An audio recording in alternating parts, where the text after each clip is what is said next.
Hoy toca la cuarta sola. ¿La cuarta sola cuál es? ¿Alguien sabe cuál es? Bueno, vale, esa la hizo Dani la semana pasada. ¿Solo Cristo? ¿Solo Cristo qué? Esa es la semana que viene. Cuando venga el musical de Alejo. Eso es un spoiler. He hecho un spoiler. La semana que viene hay musical. Hoy no. Hoy hay reforma. Hoy hay martillo. Vale, la semana pasada hicimos sola fe y sola gracia. Hoy vamos a hacer solo Cristo salva. Solo Cristo salva. Porque todos necesitamos a Jesús que salva, ¿no? Quiero dar las gracias a Alfredo, Lili, Dani y Laura por su ejemplo. Han estado aquí toda la semana Laura con Steven, Blanca. Cada vez que venía a la iglesia estaban ellos y no llevaban un rato, llevaban todo el día. Gracias por su ejemplo, porque trabajan sin mirar el reloj. Y eso tiene que ser una inspiración para los demás, ¿no? Un líder no da ejemplo para simplemente hacerlo, sino que lo ideal es que de los buenos líderes tomemos ejemplo y cojamos lo que queremos de ellos, ¿sí o no? Y Dani la semana pasada hizo una exposición muy buena de la sola fe y sola gracia, y pensando en solo Cristo salva, ¿sabéis que hago a veces la broma de que todos necesitamos a Jesús para ir al cielo, excepto Dani, que se salva por obras? Bueno, pensando en esto, a ver si es cierto o no, he visto varios paralelismos en la vida de Jesús y la de Dani. Dani, lo siento. Tú dijiste V de Vendetta. Bueno, los dos iban de pequeños al templo. ¿Veis? Ay. Con los dos no sabemos qué pasó en su adolescencia. No hay datos de Jesús en su adolescencia. No sabemos qué hacía Dani en su adolescencia. Los dos, para empezar su ministerio, se dejaron el pelo largo.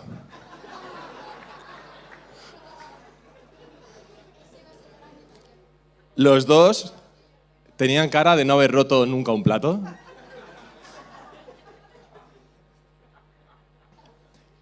Los dos podían ser también muy duros, si hacía falta.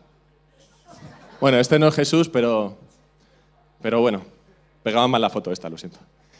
Los dos les gustaba que los niños vinieran a ellos.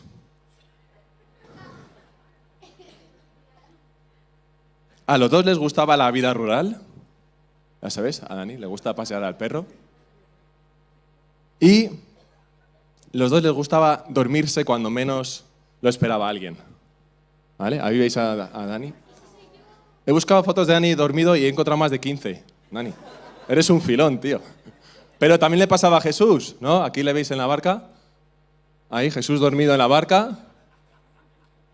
Y Alejo, pues bueno, haciendo lo que tiene que hacer un buen cuñado. De eso hablábamos, de Jesús. Ya está, ya acaba la venganza, Dani.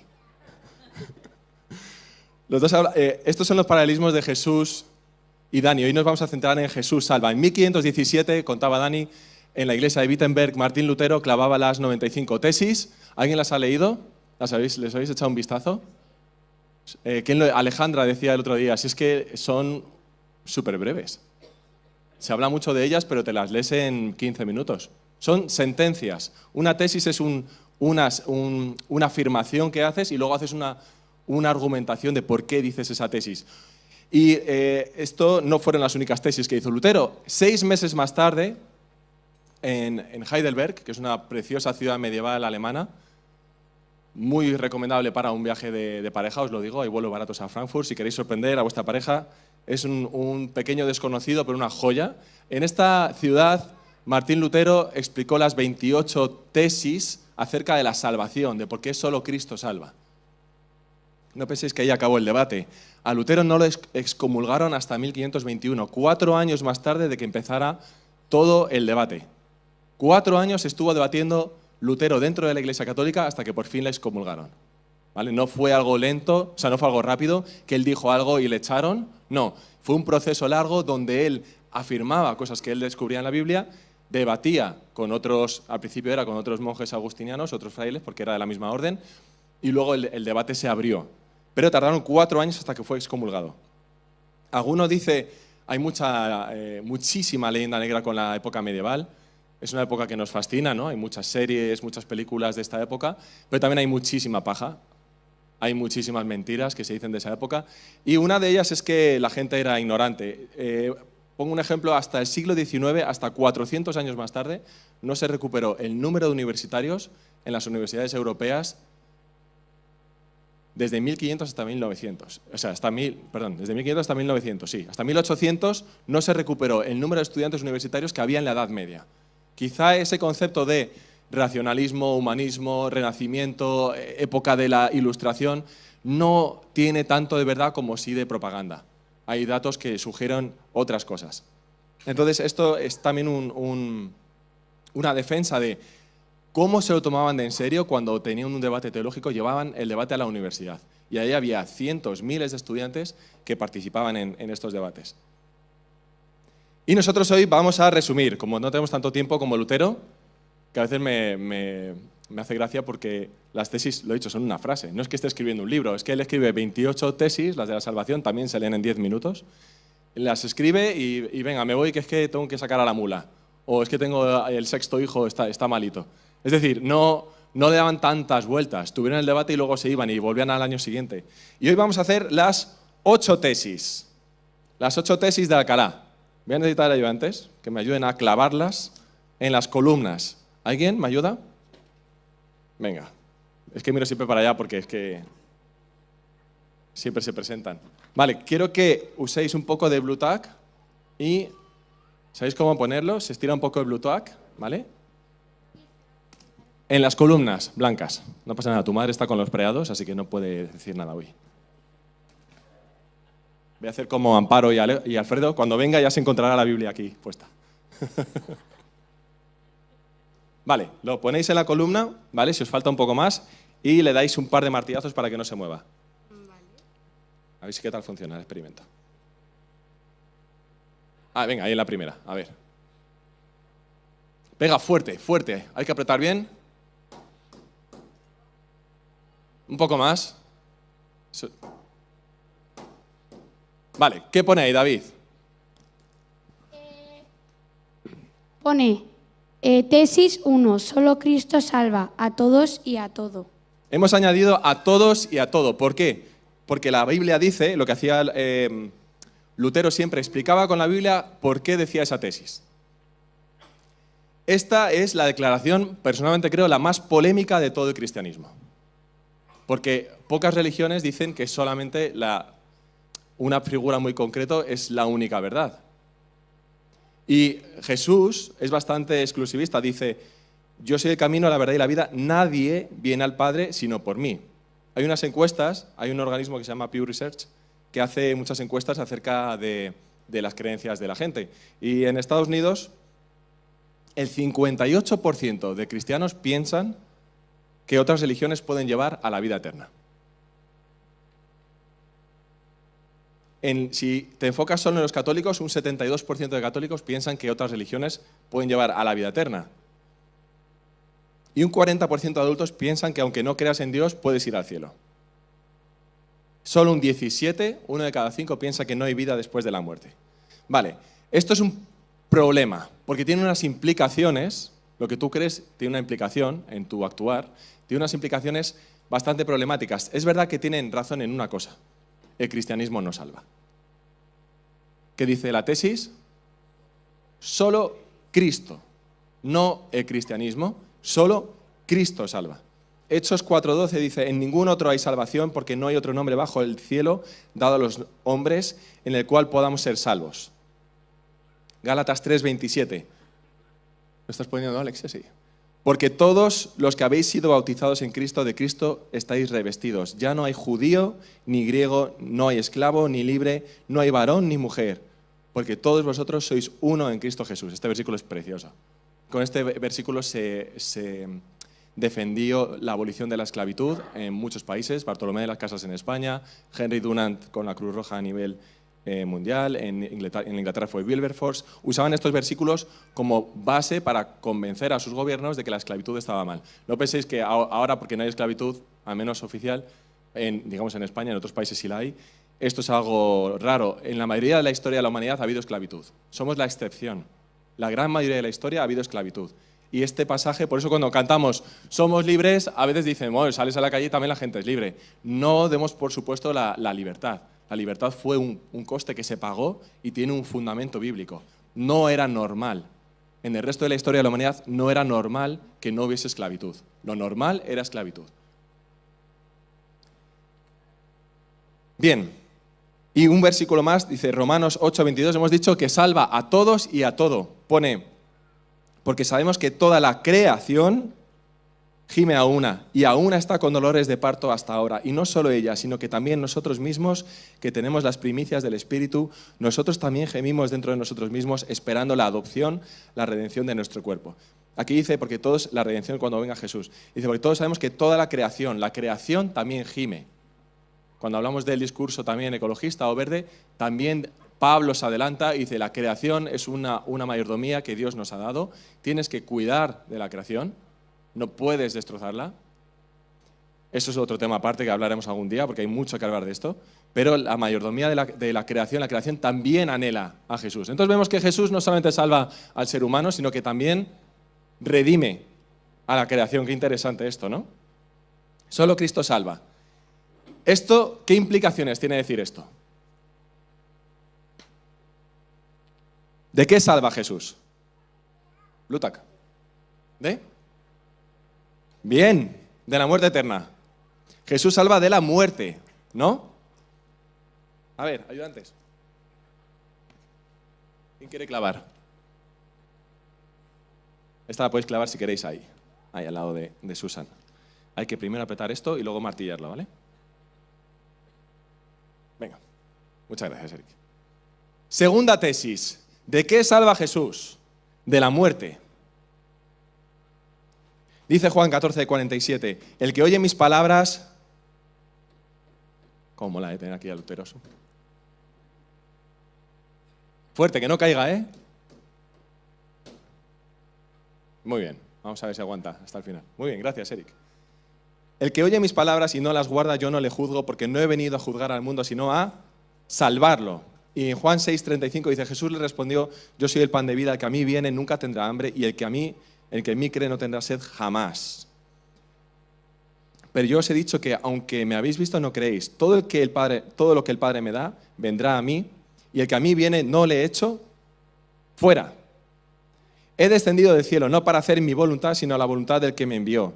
Y la voluntad del Padre, esto es lo importante, que me envió, es que no pierda yo nada de todo lo que Él me da, sino que resucite en el día final. Y esta es la voluntad del que me ha enviado, que todo aquel que ve el Hijo y cree en Él, tenga vida eterna, y yo le resucitaré en el día final. Jesús salva, cuando decimos que Jesús salva, es importante tener en cuenta que salva de la muerte. Salva de la muerte. ¿Y la muerte es algo que ocurre cuando mueres solo? ¿Cuándo más ocurre? ¿Sí? Cuando uno tiene una enfermedad, ¿qué pasa? Esa enfermedad está matando tu cuerpo progresivamente.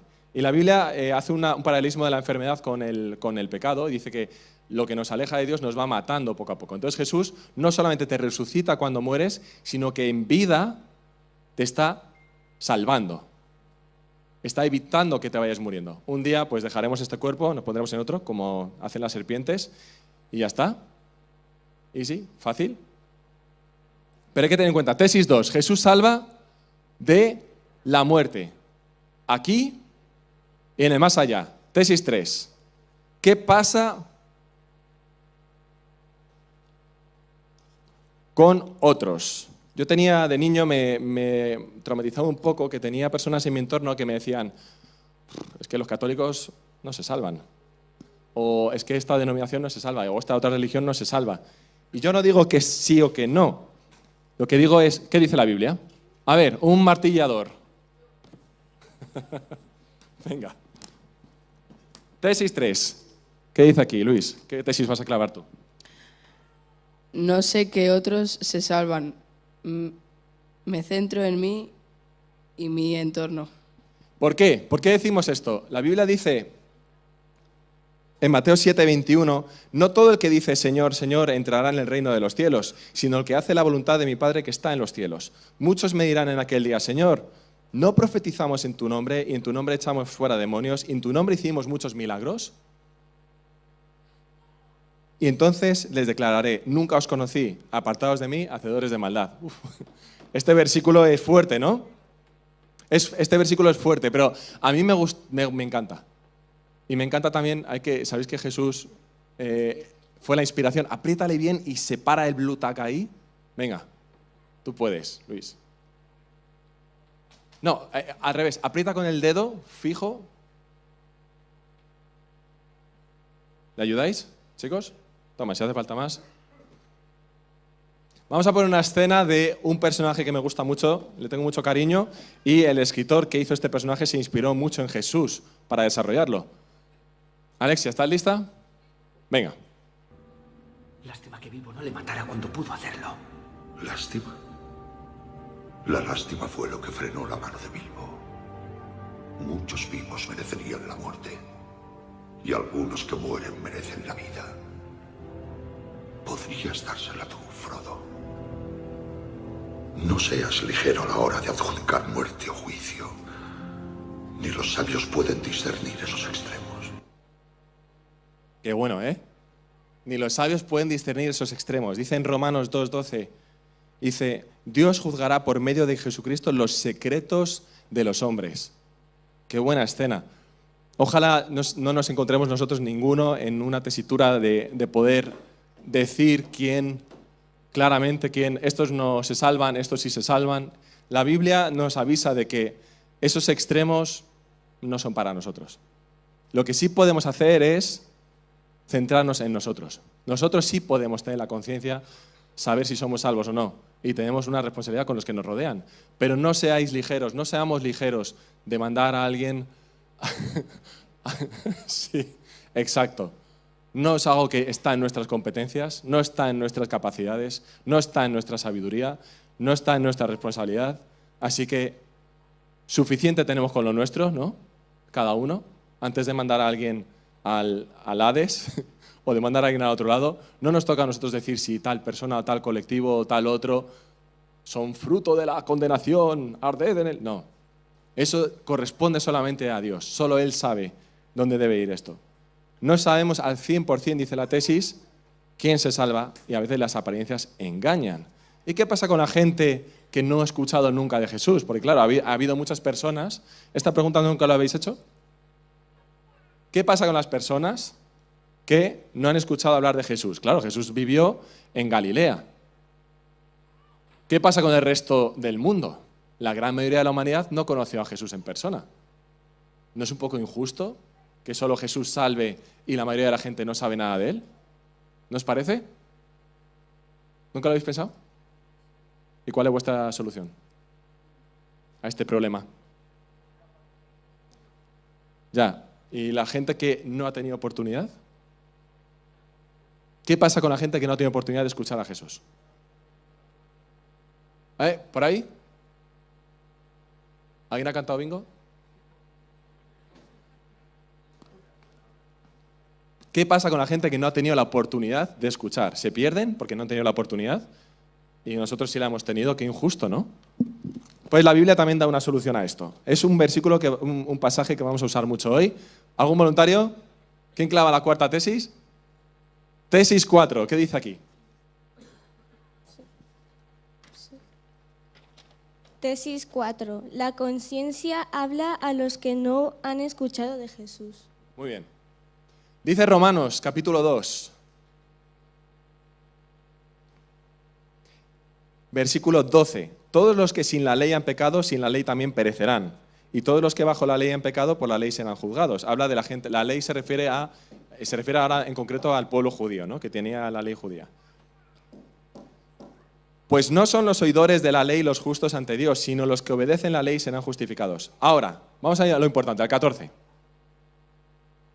Cuando los gentiles son los que no eran el pueblo judío, ¿vale? O sea, los que no tenían oportunidad, en este caso, de conocer a Jesús, que no tienen la ley, tampoco Dios les mandó la ley, La ley me refiero al Antiguo Testamento. ¿Qué pasa con ellos? Dice, hacen por naturaleza lo que es de la ley. Esto es un grandísimo argumento que siempre han usado los defensores de la existencia de Dios y de Jesús. ¿Cómo es posible que esté mal asesinar en Galilea, pero también en Argentina y también en Siberia? ¿Qué hay dentro del hombre que nos da un código moral común? Y hay gente que dice la psicología evolutiva, pues porque los grupos que presentan este comportamiento tienen más posibilidad de sobrevivir. No estoy muy de acuerdo, porque el ser humano tiene una capacidad de altruismo en el que tú eres capaz de morir por otros de tu manada, que en el mundo animal puede ocurrir, hay casos de esto, sobre todo en elefantes se ha estudiado, pero no es normal en el reino animal que un animal se sacrifique por el resto de la manada. ¿Vale? Entonces, esta ley moral que hay escrito en el ser humano, la explica aquí Pablo. Dice, hacen por naturaleza lo que es de la ley. Estos, aunque no tengan la ley, son ley por sí mismos, mostrando la obra de la ley escrita en sus corazones. Y aquí viene lo importante, dando testimonio su conciencia y acusándolos o defendiéndolos sus razonamientos. En el día en que Dios juzgará por medio de Jesucristo los secretos de los hombres conforme a mi evangelio. Qué bueno esto, ¿eh?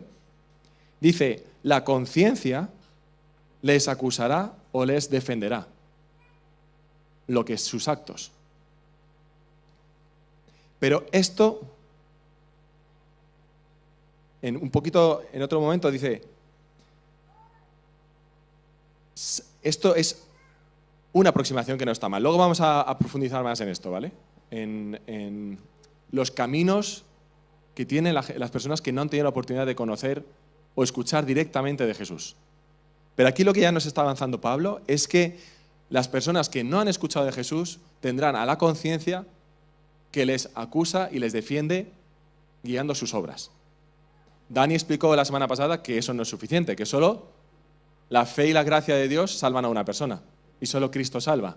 ¿Vale? Entonces nos vamos a quedar a las puertas de la salvación. No la vamos a cruzar todavía. Pero aquí ya estamos diciendo que las personas que no han escuchado de Jesús tienen la conciencia y Dios dice que Él ha escrito la conciencia en sus corazones, Él ha escrito su ley en los corazones para que las personas sepan lo que está bien y lo que está mal. Tesis 5. Irene ha subido la mano, pero bueno, entiendo que no.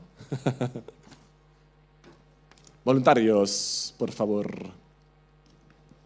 Si no queréis repetir, venga. Tesis 5. David, ¿qué dice la tesis 5? Dice, las obras indican el arrepentimiento marca la diferencia. Las obras indican y el arrepentimiento marca la diferencia. La tesis 5 dice, la conciencia y el dolor te llevan al arrepentimiento. Un momento clave. En el mismo pasaje de Romanos, si subimos un poco, dice, pero por tu dureza y por tu corazón no arrepentido atesoras para ti mismo la ira para el día de la ira y de la revelación del justo juicio de Dios, el cual pagará cada uno conforme a sus obras, vida eterna a los que, perseverando en hacer el bien, buscan gloria, honra e inmortalidad. Ira y enojo a los que son contenciosos, no obedecen a la verdad, sino que obedecen a la injusticia. Bueno, luego sigue más adelante, tribulación y angustia para el que hace lo malo, y menciona a los judíos y también a los griegos. Y más abajo dice en el 11, porque para Dios no hay acepción de personas. Aquí no se trata de que Dios se revela a unos y no a otros, Dios se revela a todos, de un modo u otro, de un modo más completo u otro. Y hay una cosa que me gusta, hay una frase que me gusta mucho de C.S. Lewis, dice, Dios susurra y habla a la conciencia a través del placer, pero le grita mediante el dolor. El dolor es su megáfono para despertar a un mundo adormecido. Vamos a intentar explicarlo.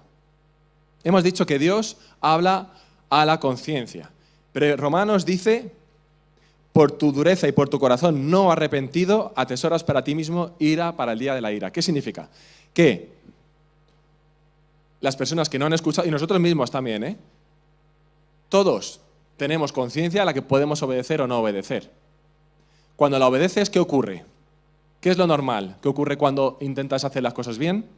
Que en algún momento fallas. En algún momento haces daño a alguien. Entonces, cuando eso ocurre, ¿qué reacción puedes tener? ¿Qué opciones hay? Una opción es endurecerte y la otra opción es ablandarte. Si te endureces, eres un buen cabezota, te enrocas y te reafirmas, es que yo hago el resto bien, ¿por qué me pasa esto? No sé qué, no sé cuánto. Y la otra opción es, te ablandas en el sentido de, no es suficiente que yo sea bueno, necesito algo más. Necesito llegar a algo más. Y es cuando dice en Romanos, por tu dureza y por tu corazón no arrepentido, atesoras para ti mismo ira. Es decir, el corazón arrepentido mueve a Dios. Entonces tú puedes hacer las cosas bien, llegará un momento en el que falles, y ahí es cuando entra en acción lo que decía Dani de la gracia y la fe. Cuando tú llegas a ese punto y te arrepientes y dices a Dios, lo siento, o no dices a Dios, porque a lo mejor no le conoces, pero dices, siento que no puedo llegar a este punto más, necesito algo más porque yo mismo no soy suficiente. ¿Cuánta gente ha empezado alguna vez a hacer dieta? Hacer dieta es súper fácil. Yo habré empezado 85 por lo menos. Eso es.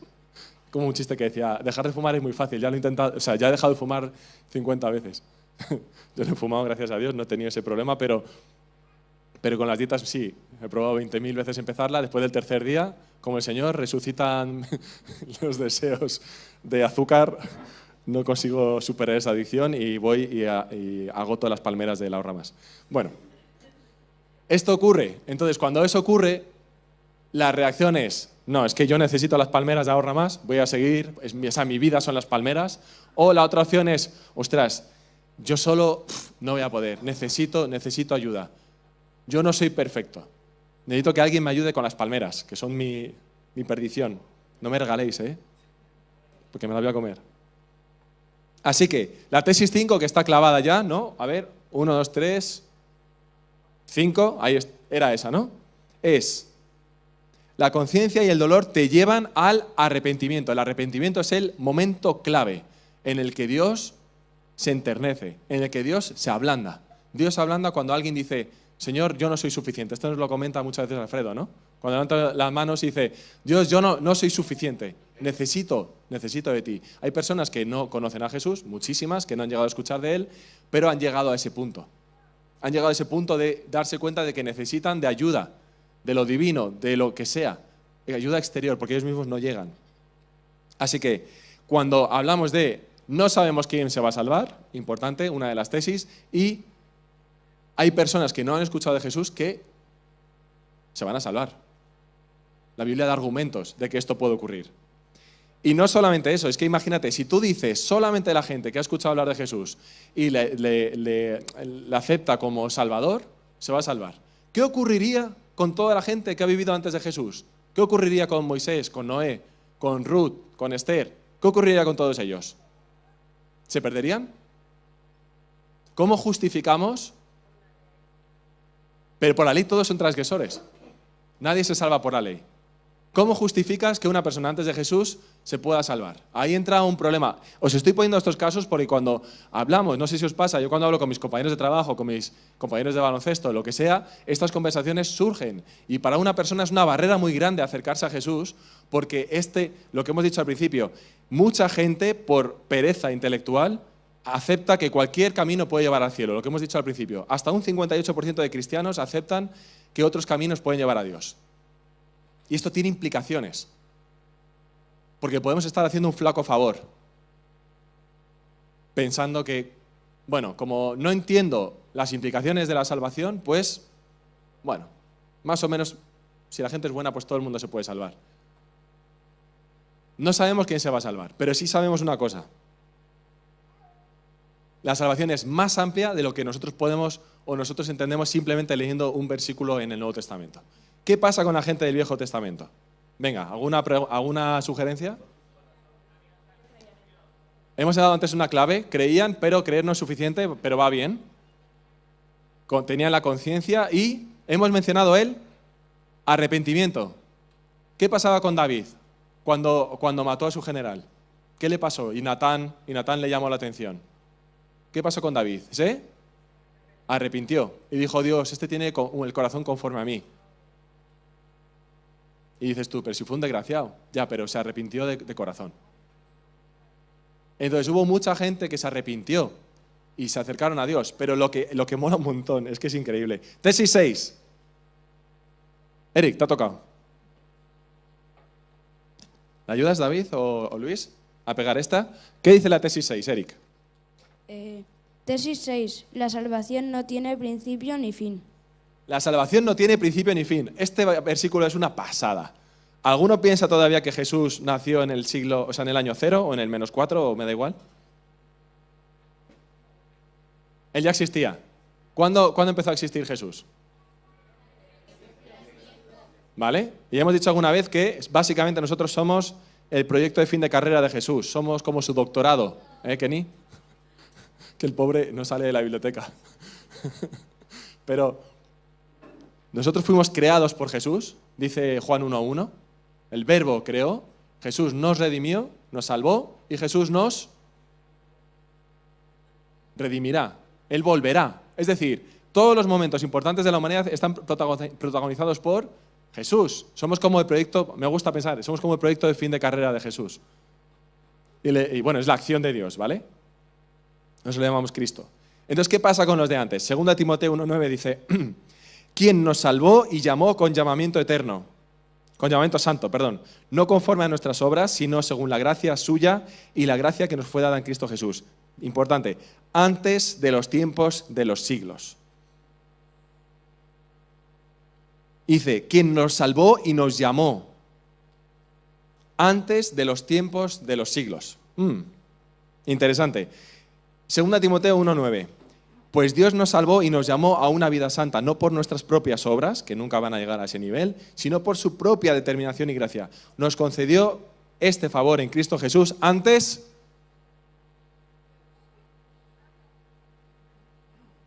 dice, del comienzo de los siglos. Antes del comienzo del tiempo. Antes de los tiempos de los siglos. Es decir, nuestra salvación ya estaba hecha antes de que Jesús viniera. Porque, esto lo sabemos gracias a Einstein, nosotros solo somos la percepción de nuestra subjetividad. El tiempo es relativo. Si Dios es eterno, Él nos está redimiendo, creando y salvando en un mismo momento. Quiere decir que Jesús murió por los pecados de Moisés. Dicho de otra manera. La salvación ya estaba antes. Quizá Moisés no sabía quién era Jesús. Quizá no lo sabía. Pero Dios escribió la ley en su mente y dio también la ley al pueblo. Y puede haber Moiséses también quizá en la India o en Australia. Hay que tener en cuenta que Dios no se puede embotellar en lo que nosotros pensamos. Pero la Biblia te está diciendo, señores, despertad. Y así tiene sentido cuando leemos en Hebreos 5:7. Y aunque era hijo, por lo que padeció, aprendió la obediencia. Y habiendo sido perfeccionado, vino a ser autor de, ¿qué dice? Eterna salvación. ¿Qué significa la palabra eterna? Que no tiene principio ni fin. La salvación no tiene principio ni fin. Los primeros seres humanos que vivieron ya tenían acceso a la salvación desde el punto de vista de Dios. ¿No parece muy fuerte esto? Solamente estaba yo ahí. Salmo 62:1. Nos vamos ahora, para ponernos en contexto, casi 1000 años antes de Jesús. 1000 años antes de Jesús. ¿Vale? Época del rey David. Dice, solo en Dios haya descanso en mi alma. De Él viene mi salvación. Tenían concepto de arrepentimiento, tenían concepto de salvación. Lo que no conocían es el nombre de Jesús, que es el que los salvó. Pero, desde el punto de vista de Dios, Él ya se ha preocupado de trabajar todo lo demás. Entonces, la tesis 6 dice, la salvación es eterna sin principio ni fin. Hemos dicho en las diferentes tesis, hay personas que no conocen el nombre de Jesús que podrían ser salvas.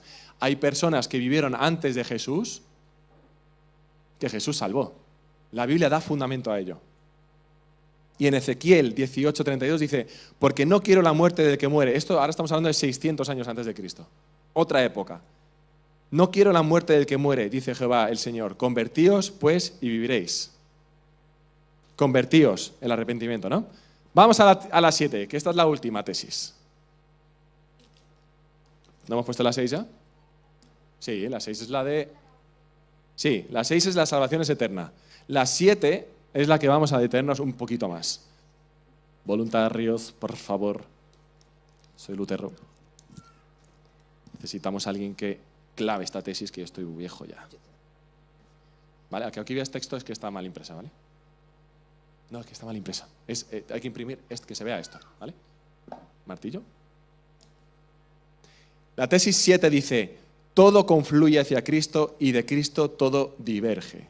Lo demás son sucedáneos. No podemos olvidar lo que hemos dicho, que Jesús dijo, yo soy el camino, la verdad y la vida. Nadie viene al Padre si no es por mí.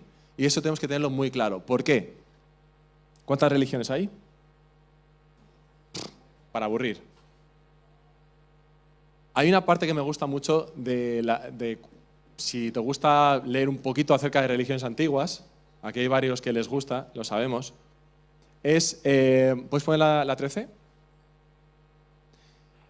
En muchas zonas del mundo, bueno, primero, el ser humano se considera ser humano, se diferencia de los animales por la cultura. ¿Qué significa cultura? Es el culto, el enterramiento, es la conciencia de que hay vida después de la muerte. Hubo un momento que pensamos que fue al principio ya, porque esto es lo que diferencia al ser humano, en el que el ser humano empieza a enterrar a sus muertos. ¿Por qué los entierra? ¿Y por qué les da culto? De ahí viene la palabra cultura. Porque piensan que aquí no es el final. ¿Quién les ha dado conciencia de que esto no es el final? Pues no lo sé. Bueno, sí lo sé, pero lo dejamos ahí. ¿Qué pasa en algunas de estas culturas que se van desarrollando? Algunas pasan a ser animistas, adoran, piensan que hay una deidad en la naturaleza, otros piensan que hay muchos dioses, y hay algunos que van discerniendo una etapa más avanzada, que no hay muchos dioses, que en realidad hay un dios. ¿Vale? Me gusta mucho Akenatón. Akenatón se llama Akenatón porque Akenamón, hay muchos faraones que se llaman Amón, ¿vale? Que acaban en Amón porque son politeístas. Akenatón se cambió el nombre porque pensaba que solamente había un dios. Entonces hubo un momento en la cultura egipcia en el que se discernió de que Dios no era muchos dioses, no estaba en muchas cosas, sino que solamente había uno. En la cultura babilónica pasó igual, con Zoroastro. Curiosamente, Zoroastro algunos dicen que fue discípulo o que pudo conocer las enseñanzas de Daniel, porque Daniel estuvo allí. Pero también en Babilonia hubo un momento en el que el politeísmo se volvió monoteísmo. Curiosamente, de esa cultura luego vinieron los Reyes Magos de Oriente. Entonces se piensa que cuando Dios se va revelando a la humanidad, va dando discernimiento, y no todo el discernimiento está en la Biblia. Dios puede dar discernimiento a otros lugares. Eso es lo que quiero decir. Y cuando los sabios de Oriente vinieron buscando al Mesías, en la Biblia no viene nada de la estrella de David. Les guió a través de otra revelación. Dios se reveló a ellos de otro modo, que no está en la Biblia. Dios se revela de muchos modos que no están en la Biblia. Y eso no hay que olvidarlo. ¿Por qué? Porque todo lo que va antes de Jesús, si os fijáis, Jesús es la revelación, es Dios mismo, Dios encarnado. Es la sublimación, no sé cómo decirlo, es el Michael Jordan de las religiones, de la revelación divina.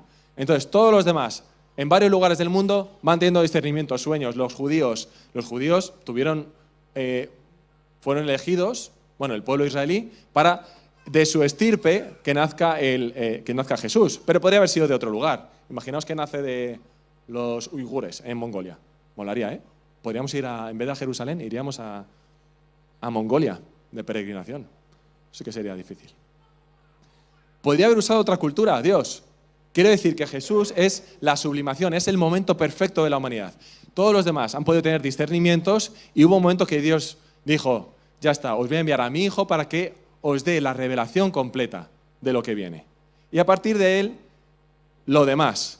Empieza a surgir religiones, por ejemplo, el Islam nació 600 años después de Cristo, le mencionan más veces a Jesús que a Mahoma, nacen otras ideologías y me llama mucho la atención porque en Jesús convergen todas las revelaciones y de él divergen muchas mentalidades. Voy a poner unos ejemplos.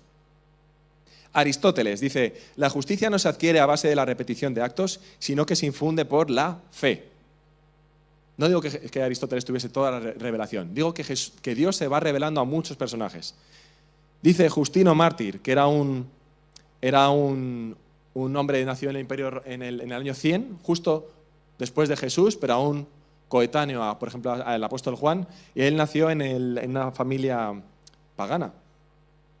Y él, cuando se convirtió ya adulto, dice, no hay raza alguna de hombres, denomínense bárbaros, griegos o con otros nombres cualesquiera, ya sea que se llamen vivientes en carros, o sea, nómadas, o bien que moren bajo carpas y se ocupen de los rebaños, entre los que no se ofrezcan por el nombre de Jesús crucificado oraciones y acciones de gracias al Padre y Creador del universo. Estamos hablando del año 100. Jesús acababa de morir. Y él dice que ya en su zona, en su región, él es de Éfeso, no hay lugar donde no haya personas dando acción de gracias y oraciones a Jesús. Y en la Biblia no aparece. Pablo solo hace 4 viajes misioneros. Hay mucho más detrás, hay mucha más acción de Dios que no nos damos cuenta. Vamos a saltar unos años. Karl Marx, un tío que la lió bastante, pero tuvo sus aspectos muy interesantes también. Dice Jesús, ¿sabéis que Karl Marx dijo lo de la religión es el opio del pueblo, ¿no? ¿Eso sí lo conocéis? Eso se hace muy famoso. Pero él también dijo una cosa. La historia ya muestra cómo los más grandes... Espérate que se me ha ido. La historia ya muestra cómo los más grandes de entre los hombres han sido los que se han ennoblecido trabajando por el bien de todos. La experiencia muestra que los más felices fueron quienes hicieron felices a un mayor número de hombres. Y la religión nos enseña que el ser ideal que cada uno se esfuerza por imitar se sacrificó por el bien de la humanidad. Él está poniendo a Jesús, que se sacrificó por la humanidad, como el mayor ideal de los hombres. Fíjate, se metía con la religión organizada. Pero a Jesús le puso como el que hizo el mayor bien porque se sacrificó por toda la humanidad. Ahora esta semana salió la peli de Napoleón y Napoleón tiene un pasaje más largo. Este me gustaría leerlo porque Napoleón es muy importante para conocer la historia moderna.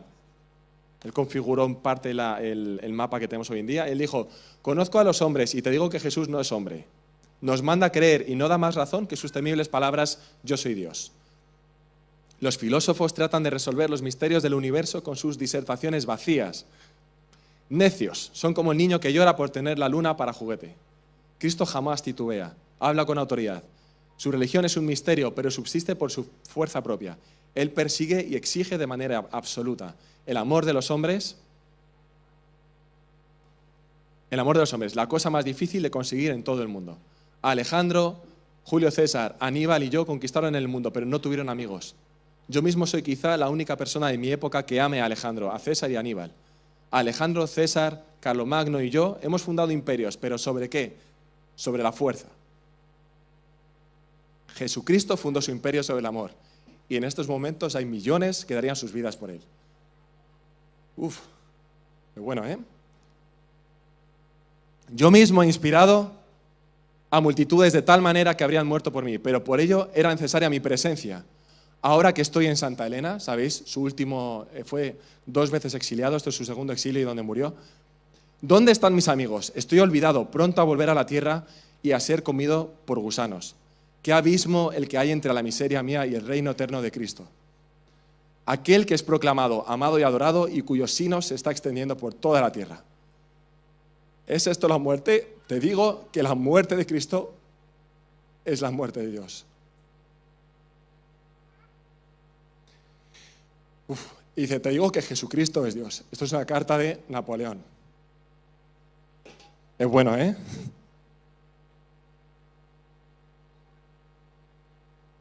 Más casos. Einstein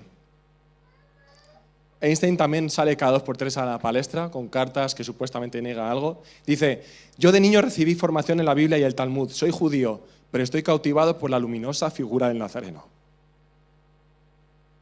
Nadie puede leer los evangelios sin sentir la presencia de Jesús.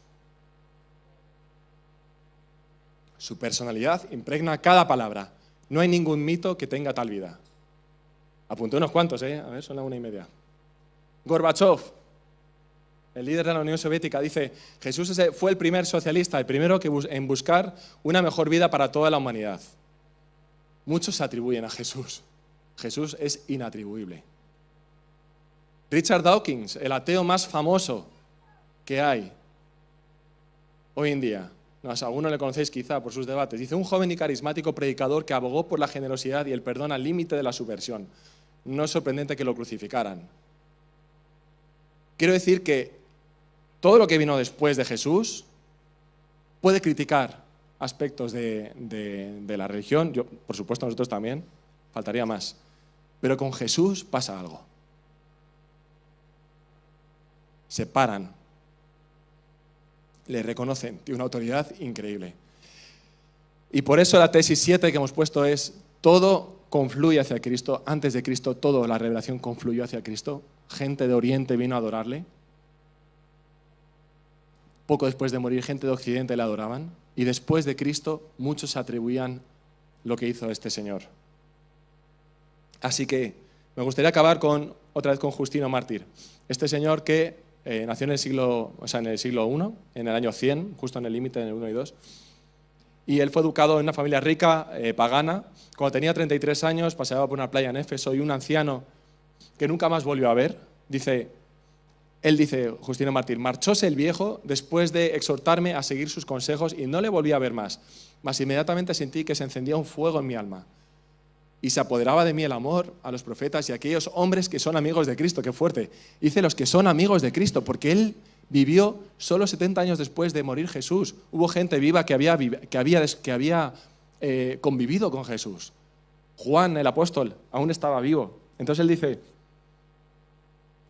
el amor a los profetas y a aquellos hombres que son amigos de Cristo. Y reflexionando conmigo mismo, hallé que esta sola es la filosofía segura y provechosa.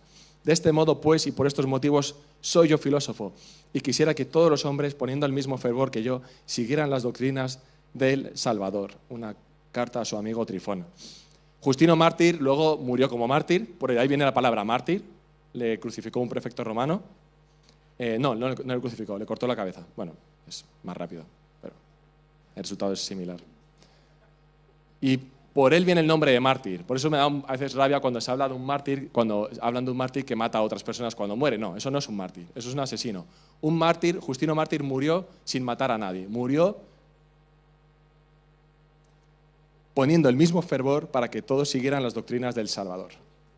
Si os parece bien, nos ponemos de pie. Vamos a terminar con una canción. Decía Michael Reeves, dice, el centro, la piedra angular, la joya de la corona del cristianismo no es una idea, un sistema o una cosa, es Jesucristo. Y Pablo dice, si confesares con tu boca que Jesús es el Señor y creyeres en tu corazón que Dios le levantó de los muertos, serás salvo. Porque con el corazón se cree para justicia, pero con la boca se confiesa para salvación. Entonces, mientras cantamos esta última canción que dice Jesús es el centro, ¿qué tal si cerramos nuestros ojos? Y me gustaría preguntaros si alguno de vosotros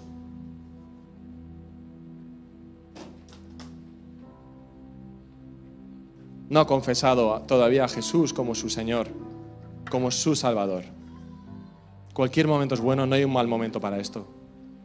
Y mientras cantamos esta canción, Jesús es el centro, vamos a dar unos minutos para que quien quiera, con los ojos cerrados para no sentir que alguien se sienta observado, pero si alguien quiere venir aquí, oramos juntos y confesamos con nuestra boca que Jesús es el Señor y creemos que Dios le levantó de los muertos, serás salvo. ¿Hay alguien que no lo haya hecho y quiere hacerlo esta mañana? Te invito a venir. En el caso de que nunca lo hayas hecho, en el caso de que quieras renovarlo,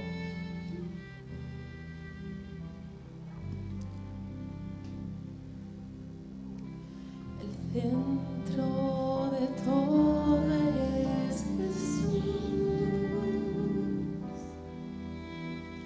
El centro de todo eres Jesús. Desde el principio y hasta el fin, tú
ti, Jesús,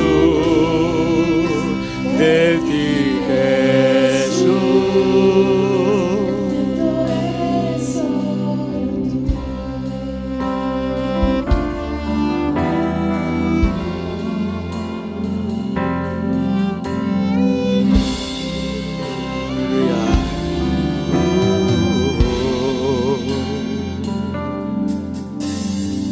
Jesús, de todo eres Jesús. Aleluya. De todo eres Jesús. Desde el principio y hasta el fin, tú has sido y siempre serás Cristo.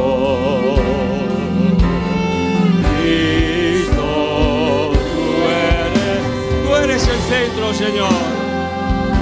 Tú eres lo más importante en nuestras vidas. Importa más que tú. Eres mira en pos de ti, Jesús, de ti, Jesús.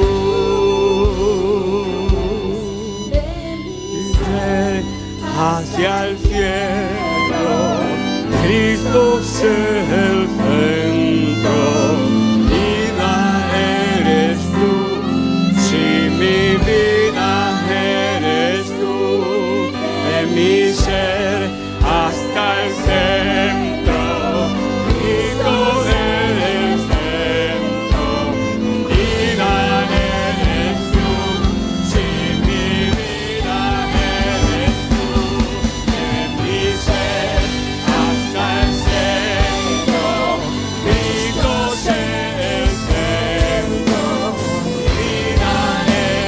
tú, si mi vida eres tú. Hasta el centro, Cristo es el centro, mi vida eres tú, si mi vida eres tú. Aleluya. Napoleón tuvo que estar en una isla, solitario, encerrado allí en una montaña, en una isla, para reflexionar sobre su orgullo, sobre su prepotencia y darse cuenta que Cristo consiguió lo que Él ni nadie ha conseguido en la vida, poniendo su vida con la humildad. Cuando lees el Evangelio, nadie puede, si continúa leyéndolo un rato, nadie puede pasar por alto sin sentir el mensaje profundo de Cristo Jesús. ¿Ustedes se han dado cuenta cuando Benny ha estado predicando aquí? El momento más sublime, cuando ha ensalzado la persona de Cristo. Y todo lo que hacemos nosotros aquí, y todas nuestras actividades, no tendrían valor y se esfumarían en la nada si Cristo no fuera el centro de este lugar y el centro de nuestras vidas. De mi ser, cielo, Cristo es el centro, mi vida eres tú, sí, mi vida eres tú, de mi ser hasta el cielo, Cristo es el centro, mi vida eres tú, y tú, y tú, y tú, y solamente tú, hasta el cielo, Cristo es el